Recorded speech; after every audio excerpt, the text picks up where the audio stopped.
سيد القاضي كان يقول الطريق إلى الله 3 شغلات. الأول الصلاة بوقتها.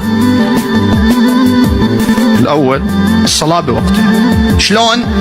قال من يصلي صلاته بوقتها ولم يصل إلى مقام عالي فليبصق بوجهه.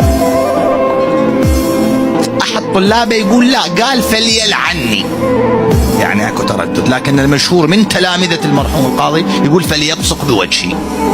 الثانية قال لا تكسر قلب أحد. احنا شاهدنا هذا. الثانية قال لا تكسر قلب أحد.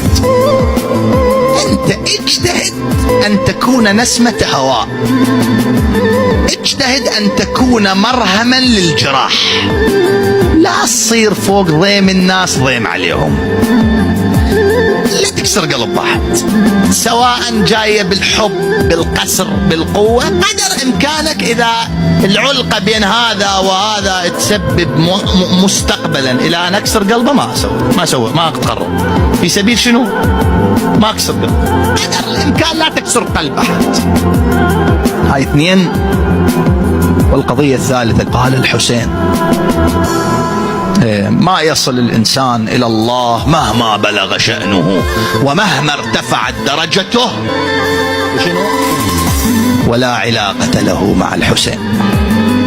كل ما لديهم من أحوال، أسرار، مكاشفات، مقامات، مراتب، إنما هو قطرة من ذلك الماء الزلال وذلك الماء الرقراق من مجالس الحسين ومن البكاء على الحسين ومن ذكر الحسين. حتى أن بعضهم، أقول بعضهم لغاية، يقول أنا رأيت نفس السيد القاضي رحمة الله عليه، رأيته في المنام بعد وفاته. سألته قلت له مولانا شنو الشيء اللي بالدنيا نادم ما سويته؟